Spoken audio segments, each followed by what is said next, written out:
My husband looked at my 16-year-old daughter and said, "You need to find somewhere else to live because this is my house now." I married my husband 2 years ago after dating him for 3 years. He knew from the beginning that I had a daughter from my first marriage. Her name is Lily, and she was 13 when we started dating and 14 when he proposed. He always said he loved her like his own. He said he couldn't wait to be a real family. He said all the right things, and I believed every word because I wanted to believe them. My first husband left when Lily was 4 years old, and I'd been raising her alone ever since. The idea of having a partner who wanted to be part of our little family felt like a dream come true. We got married in a small ceremony at a vineyard, and Lily was my maid of honor. She gave a toast about how happy she was that her mom finally found someone who made her smile again. My husband cried during her speech. I thought those tears were real. After the wedding, my husband moved into the house I'd owned for 12 years. It was the house where I'd raised Lily, and the house my grandmother had left me when she passed away. My husband didn't contribute to the mortgage because there was no mortgage. He didn't pay property taxes because I handled those. He paid for groceries sometimes and covered the cable bill and acted like that made us equal partners in the household. I didn't mind because I loved him and I thought we were building a life together. The problem started small. He'd complain that Lily was too loud when she had friends over. He'd say she took too long in the bathroom in the mornings. He'd mention that teenagers ate too much food and that the grocery bill had gone up since he moved in. I reminded him that Lily had lived here her whole life and that she wasn't going anywhere. He'd nod and say he understood, and then bring it up again a week later. When Lily turned 15, he started pushing harder. He said she was old enough to get a job and pay for her own things. I said she was a sophomore in high school and her job was to focus on her grades. He said I was coddling her and that she needed to learn responsibility. I said she was responsible and that he needed to back off. He didn't back off. He started making comments directly to Lily. He'd ask her when she was planning to move out. He'd tell her that most kids her age were already thinking about their futures. He'd mention that his parents kicked him out at 17, and it was the best thing that ever happened to him. Lily started spending more time in her room. She stopped coming downstairs for family dinners. She stopped talking to me about her day because she didn't want to run into him in the kitchen. I watched my bright, happy daughter turn quiet and anxious, and I blamed myself for not seeing it sooner. Last month, everything came to a breaking point. Lily was in the living room doing homework when my husband came home from work. He walked in and saw her sitting on the couch, and something in his face changed. He told her to go to her room because he wanted to watch TV. Lily said she was almost done with her assignment and asked for 10 more minutes. He said this was his house and he didn't need to negotiate with a child. Lily looked at me standing in the doorway. I told my husband that Lily could finish her homework and that he could watch TV in the bedroom. He turned to me and said he was tired of tiptoeing around a kid who wasn't even his. He said he'd been patient for 2 years, and he was done pretending. He looked at Lily and told her she needed to find somewhere else to live, because this was his house now. Lily's face crumpled. She grabbed her books and ran upstairs, and I heard her door slam. I stood there looking at the man I'd married and realized I didn't recognize him anymore. I asked him what made him think this was his house. He said we were married, so everything that was mine was his too. I asked him if he'd read the prenup he signed before our wedding. His face changed. I reminded him that my grandmother's house was protected as separate property, and that he had no legal claim to it whatsoever. He said prenups could be challenged. I said he was welcome to try, but that he should probably talk to a lawyer first because he might be surprised by what he'd agreed to. I told him he had 30 days to find somewhere else to live. He laughed and said I couldn't kick him out of his own home. I told him again that it wasn't his home and that it never had been. He said I was bluffing and that I'd never choose a teenager over my husband. I told him that teenager was my daughter, and that I would choose her over anyone in the world, including him. He didn't believe me. He thought I'd calm down and change my mind. He thought I'd realize I needed him. He went to bed that night like nothing had happened. I slept in Lily's room on an air mattress because I wanted her to know I was on her side. The next morning, I called a locksmith and had all the locks changed while my husband was at work. The locksmith finished at 2 in the afternoon and handed me 3 new keys. I paid him in cash and watched him drive away. My phone started ringing before I even got back inside. My husband's name flashed on the screen. I let it go to voicemail. He called again. I declined it. He called a third time and I turned the sound off completely. By 4 o'clock, he'd called me 37 times. I knew because I checked the call log while sitting at the kitchen table with my laptop open. Each voicemail was longer and angrier than the last one. The first few were confused, asking why the key wasn't working and telling me to call him back. Then they shifted to demanding I stop playing games and let him into his house. By message 20, he was yelling that I couldn't lock him out of his own home and he'd call the police if I didn't open the door immediately. I saved every single message. I opened a new folder on my computer and labeled it Documentation. I backed up the voicemails to 3 different locations. Then I texted him one sentence telling him he could collect his work clothes from the porch, but he wasn't coming inside. He called again. I didn't answer. Lily came downstairs around 5 and asked if everything was okay. I told her the locks were changed and her stepfather knew it. She nodded slowly and went back upstairs without saying anything else. At 7, I heard a car door slam in the driveway. Heavy footsteps crossed the porch. Then the pounding started. My husband's fist hit the door so hard the frame shook. He was yelling my name and demanding I let him in. He said I was being crazy and unreasonable and he just wanted to talk. The pounding got louder. He kicked the door twice. I heard him swearing and then his voice got closer to the door like he was pressing his face against it. He said I couldn't do this to him and he lived here and I was going to regret making him look like a fool. Lily appeared in my bedroom doorway. Her face was pale and her hands were shaking. I pulled her inside and closed the door. We sat on my bed listening to him rage on the front porch. He pounded and yelled for 20 minutes straight. Then everything went quiet. I heard his car start and the sound of gravel crunching as he backed out of the driveway too fast. Lily stayed frozen on the edge of my bed for a long time after the sound of his car faded. Then she looked at me with tears in her eyes and asked if I really meant what I said about choosing her over anyone. Her voice cracked on the last word. I pulled her into a hug and felt her whole body shaking against mine. I told her she'd been my priority since the day she was born, and I was sorry it took me this long to prove it. She started crying then, not the quiet tears she'd been holding back for months, but real sobbing that shook her shoulders. I held her and let her cry and told her I should have seen it sooner.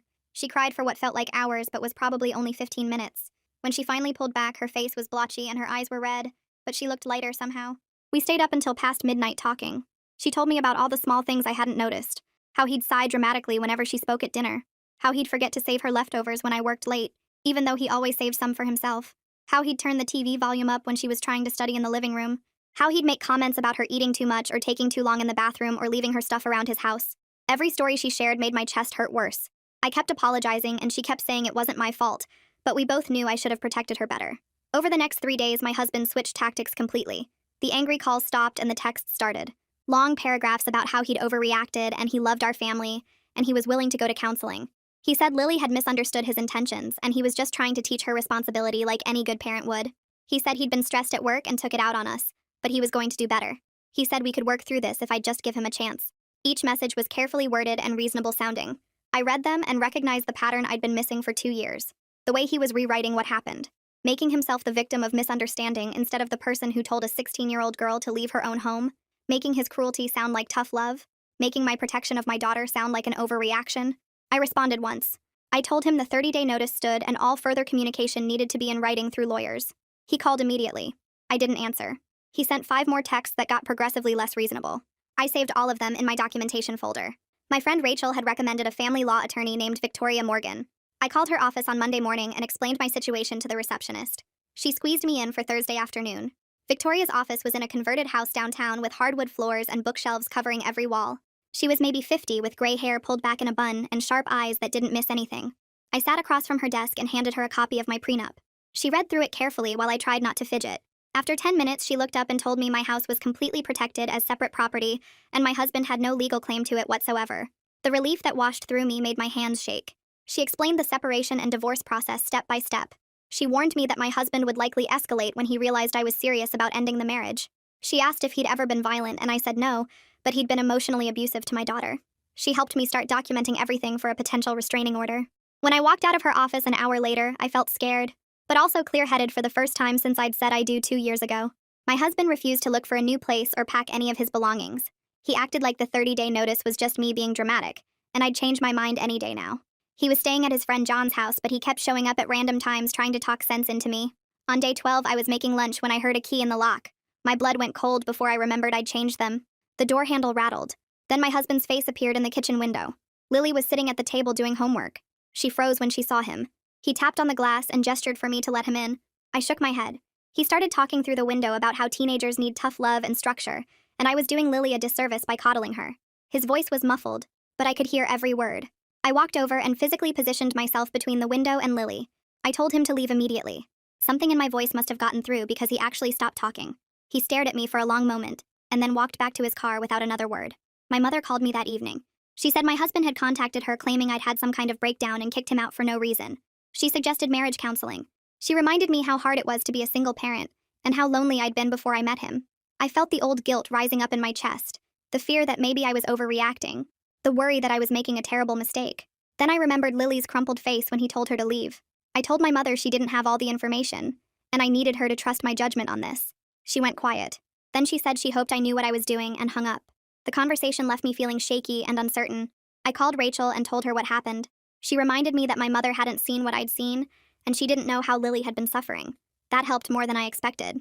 Victoria had assigned a paralegal named Liam to help with my case. He called me the following week and asked if I wanted to understand my husband's financial situation better.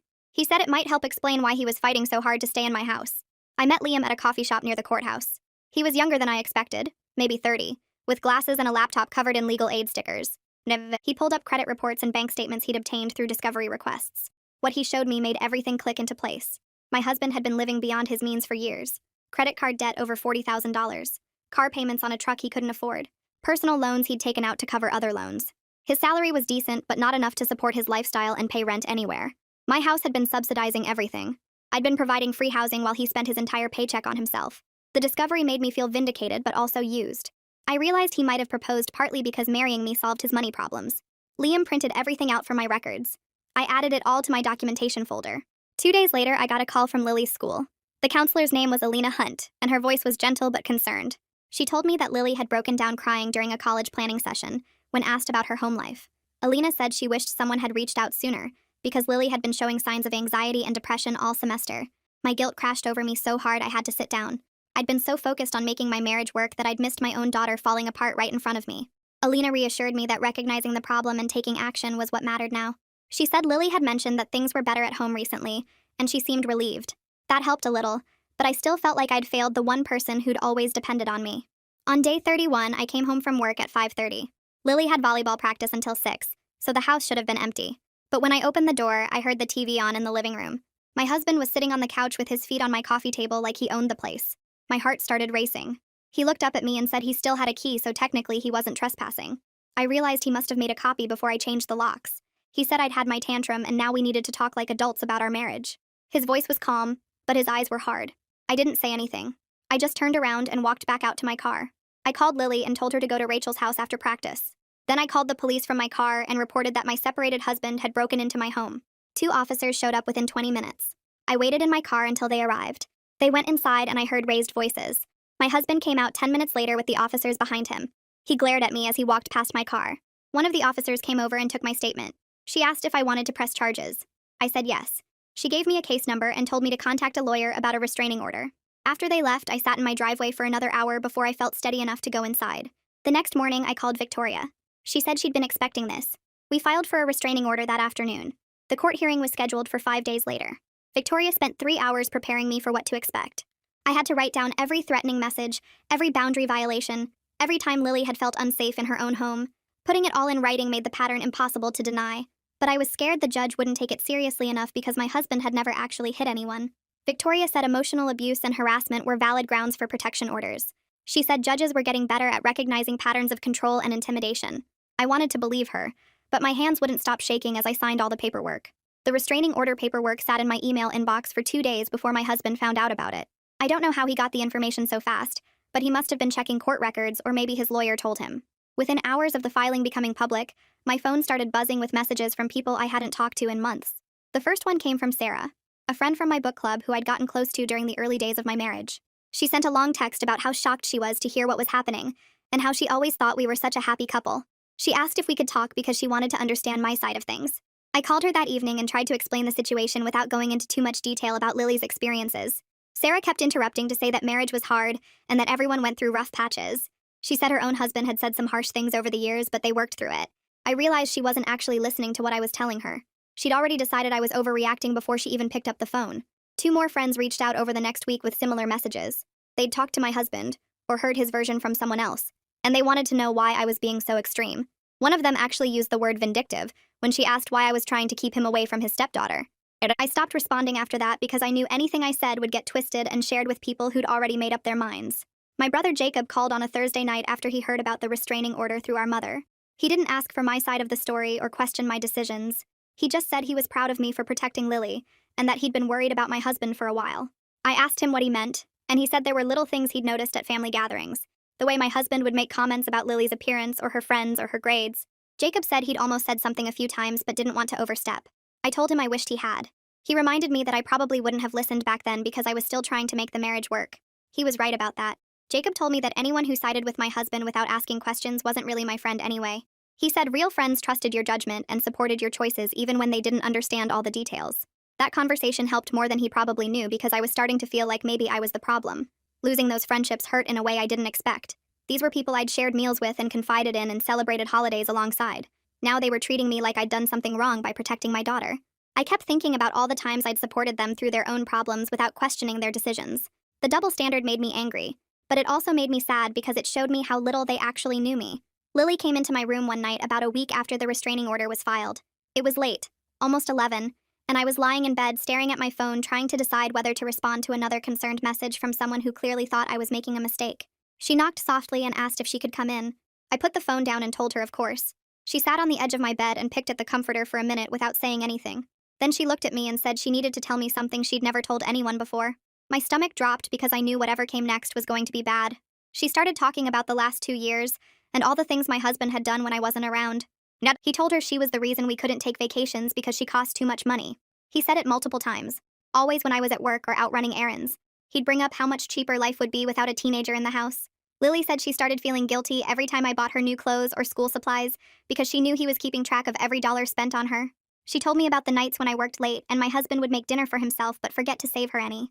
She'd come downstairs hungry and find him eating on the couch, and when she asked if there were leftovers, he'd act surprised and say he thought she'd already eaten. It happened enough times that she started keeping granola bars in her room so she wouldn't have to ask him for food. She described the way he'd sigh whenever she spoke at the dinner table. This long, dramatic exhale like listening to her was physically painful. He did it so consistently that she stopped talking during meals unless I asked her a direct question. She thought maybe she was being too sensitive until she noticed he never sighed when I was talking, only when she was. The full picture of his calculated campaign to make her feel unwelcome in her own home broke something in me. These weren't just moments of frustration or adjustment struggles like I'd told myself. This was deliberate and sustained emotional cruelty designed to push a child out of her own house. I apologized to Lily for not seeing it sooner and for not protecting her the way I should have. She said it wasn't my fault because he was careful to only do these things when I wasn't watching. She said she didn't tell me because she was afraid I'd choose him over her. That admission hurt worse than anything else because it meant my daughter had been living with that fear for 2 years. I pulled her into a hug and promised her that I would always choose her, that there was no universe where I would pick anyone over my own child. We stayed up talking until almost 2 in the morning, and she told me more stories that made me want to go back in time and kick my husband out the day he first made her feel small. The restraining order hearing happened on a Tuesday morning at 9. Victoria met me outside the courthouse at 8:30 to go over everything one more time. She reminded me to stay calm and stick to the facts no matter what my husband said or how he tried to twist things. We walked through security and found seats in the hallway outside the courtroom. My husband showed up 15 minutes later wearing a suit I'd never seen before, probably borrowed or bought specifically for this. He looked reasonable and calm, like a concerned spouse who just wanted to work things out. His lawyer was with him, a woman in her 50s who kept glancing at me with this expression that seemed almost sympathetic. When they called our case, we all filed into the courtroom and took our seats. The judge was a man in his 60s with reading glasses that he kept pushing up his nose. He reviewed the paperwork for a few minutes while we sat in silence. Then he started asking my husband questions about the incident where he'd entered the house after being told to stay away. My husband's voice was steady and polite as he explained that he just wanted to talk to his wife like adults. He said he didn't realize using a key he'd had made months ago would be considered breaking in. The judge asked him about the 30-day notice to vacate and whether he understood that the house belonged to me as separate property. My husband's mask slipped a little bit. He referred to my house as our marital home and said that marriage meant sharing everything. Victoria had warned me this would happen, that his sense of entitlement would show through once he started talking. The judge asked him why he thought he had a right to enter a home he'd been explicitly told to leave. My husband said he was just trying to prepare his stepdaughter for the real world and that I was being overprotective. He called Lily difficult and disrespectful. He said she needed to learn that life had consequences and that I was doing her a disservice by coddling her. The judge's expression changed when my husband started talking about Lily. He asked my husband to clarify what he meant by preparing a 16-year-old for the real world by telling her to find somewhere else to live. My husband tried to backtrack, but the damage was done. His entitlement was right there in the open for everyone to see. The judge granted a 6-month restraining order and ordered my husband to stay away from both me and Lily. He said any violation would result in immediate arrest. Walking out of the courthouse, I felt like I could breathe for the first time in weeks. Victoria squeezed my arm and said that went as well as we could have hoped. My husband and his lawyer left through a different exit. I didn't see him again that day. The next problem came when I tried to take my husband's name off the utility accounts. I'd assumed it would be simple since the accounts were originally in my name and the house was my property. But when I called the electric company, they told me they needed both signatures to remove an authorized user. I explained that we were separated and he'd been ordered to stay away from me. The customer service representative said she understood, but company policy required both signatures. I asked to speak to a supervisor. The supervisor repeated the same policy. I spent 3 hours on the phone that day getting nowhere. Liam helped me figure out a workaround. He drafted affidavits stating that I was the sole property owner and that my husband had added his name to the accounts without my permission. We attached copies of the deed, the prenup, and the restraining order. Then Liam called the utility companies himself and worked his way up the chain until he found someone willing to review the documentation. It took 3 weeks of frustrating phone calls and multiple rounds of paperwork. The electric company finally removed his name after 2 weeks. The water company took longer because they had different verification procedures. Every time I thought we'd cleared the last hurdle, another requirement would pop up. My husband refused to cooperate out of spite, ignoring calls from the utility companies and refusing to sign anything his lawyer sent over.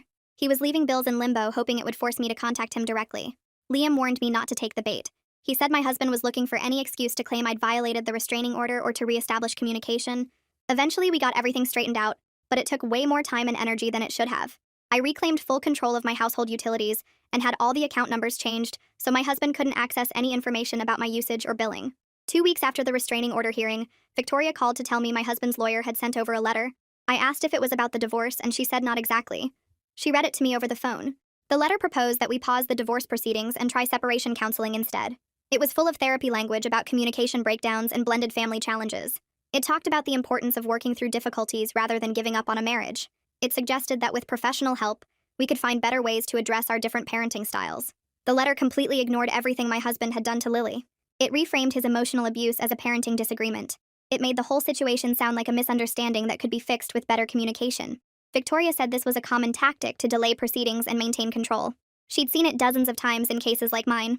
The goal was to make me feel guilty for not trying hard enough, and to buy my husband more time to figure out his next move.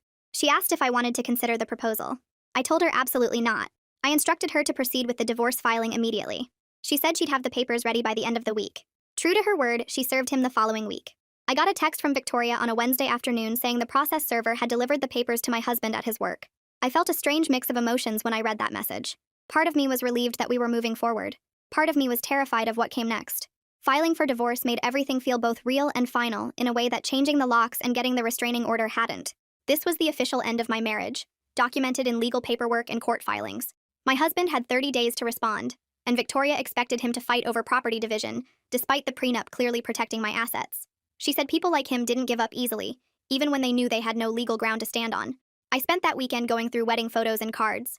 I'd stored them all in a box in my closet and hadn't looked at them since the first anniversary.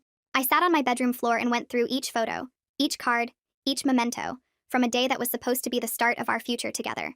In the wedding photos, my husband looked happy, and I looked hopeful. Lily looked beautiful in her maid of honor dress. We all looked like people who believed in the promises being made. I read through the cards from friends and family wishing us a lifetime of happiness. I found the toast Lily had written about how glad she was that her mom finally found someone who made her smile again. Looking at all of it with the knowledge I had now felt like watching a different person's life. The future I'd imagined when I said I do had never existed outside my own hopeful imagination. The man I'd married wasn't who I thought he was. Maybe he'd hidden his true nature during our dating years. Or maybe I'd been so desperate for partnership that I'd ignored the signs that were there all along. Either way, the marriage I was mourning wasn't real. It was a story I'd told myself about who we were and what we could be. The actual marriage, the one where my husband slowly pushed my daughter out of her own home while I made excuses for him, that marriage deserved to end. I put the photos and cards back in the box and stored it in the garage. Maybe someday I'd be able to look at them without feeling this particular brand of sadness. For now, I needed to focus on moving forward. Something shifted in Lily over the next few weeks. She started smiling again. These small moments of lightness that reminded me of who she'd been before my husband moved in. She brought friends home after school without asking permission first, just walked in with 2 girls from her volleyball team and headed straight to the kitchen for snacks. She played music in her room loud enough that I could hear it downstairs, some pop song with a beat that made her door rattle. She sprawled on the living room couch doing homework with her books spread across the cushions and her feet up on the armrest. Little by little, she was reclaiming her space and her confidence. I watched her laugh at something on her phone one afternoon and realized I hadn't heard her laugh like that in months. The sound made my chest feel tight in a good way. We still had hard days where she'd go quiet and withdrawn, where I could tell she was thinking about everything that happened. But the good days were starting to outnumber the bad ones. She talked more at dinner, telling me stories about her teachers and her friends without that underlying anxiety that someone was going to tell her to be quiet. She asked if she could redecorate her room, and we spent a Saturday at the home improvement store picking out new paint colors and bedding. She chose a light blue for the walls and white furniture to replace the dark wood set she'd had since middle school. We painted together over a long weekend, covering drop cloths and taping off trim, and getting more paint on ourselves than on the walls. Lily put on a playlist and we sang along badly while we worked. It felt like we were painting over more than just old wall color. We were covering up the last 2 years and starting fresh. Watching her reclaim her space and confidence made every difficult conversation and lost friendship worth it. We weren't all the way back to where we'd been before I met my husband, but we were heading in the right direction. The house felt lighter somehow, like a weight had been lifted that I hadn't fully realized we were carrying. I started thinking about the early days of dating my husband, trying to pinpoint when I should have known better. The red flags had been there if I'd been willing to see them. Small comments about Lily that I'd dismissed as adjustment struggles. Jokes about teenagers being expensive that I'd laughed off because I thought he was just being funny. The way he'd suggest activities that were just the two of us, framing it as important couple time, but really excluding Lily from our plans. I'd been so grateful for adult companionship after years of single parenting that I'd minimized every concern. I'd made excuses for behavior that should have alarmed me. When he complained about Lily being too loud, I told myself he just needed time to adjust to living with a teenager. When he suggested she get a job at 15, I convinced myself he was trying to teach her responsibility. I'd reframed every red flag as a misunderstanding or a difference in parenting styles rather than seeing the pattern of someone who resented my daughter's existence. Part of me wanted to beat myself up for being so blind, but my therapist helped me understand that recognizing manipulation didn't mean I was stupid for falling for it. She said people like my husband were skilled at presenting themselves as exactly what you needed. They said the right things and showed you the version of themselves that you wanted to see. The fact that I'd eventually recognized the truth and taken action was what mattered. I was learning to forgive myself for the mistake while still acknowledging the harm it caused Lily. That balance was hard to find. Some days I felt okay about my choices, and other days I felt crushing guilt for not protecting her sooner. But I was working through it, trying to be gentler with myself while also holding space for the reality that my decisions had consequences. Understanding that I'd been manipulated didn't erase those consequences, but it helped me move forward without getting stuck in shame. 3 months after I changed the locks, Victoria called with unexpected news. My husband's lawyer had contacted her to say they were accepting the divorce terms without contest. He wasn't going to fight over property division or try to claim any part of the house or my other assets. He just wanted the process over as quickly as possible. Victoria said she was surprised because she'd expected him to drag things out for months. I asked what changed, and she said she didn't know for sure, but suspected he'd finally talked to a lawyer who explained exactly how ironclad the prenup was. Whatever the reason, he'd given up. The divorce would be finalized in 60 days, ending a 2-year marriage that never should have happened. I felt relief more than sadness when Victoria gave me the news. There was a small part of me that felt something like grief for the future I'd imagined, but mostly I just felt ready to move on, ready to close this chapter and focus on rebuilding the peaceful home Lily and I had before I'd complicated everything by getting married. Victoria said she'd send over the final paperwork for me to review and sign. After that, it was just a matter of waiting for the court to process everything and issue the final decree. She congratulated me on getting through one of the hardest things a person could go through. I thanked her for all her help and told her I couldn't have done it without her guidance. After we hung up, I sat in my car for a few minutes just breathing. It was almost over. Soon my husband would be officially out of our lives, and Lily and I could really start fresh. Lily and I developed new routines over those last 2 months of waiting for the divorce to finalize. Sunday mornings became pancake time, where she'd request different mix-ins and I'd try to accommodate whatever combination she came up with. We had chocolate chip and blueberry, and once she asked for peanut butter chips, which turned out better than expected. Friday nights were movie nights where she picked the film and I supplied the popcorn and candy. She chose everything from old comedies I'd never heard of to horror movies that made me cover my eyes. We talked more openly now about everything from the school drama to college plans to boys she thought were cute. She told me about her friends and their problems and asked for advice on things she never would have brought up when my husband lived here.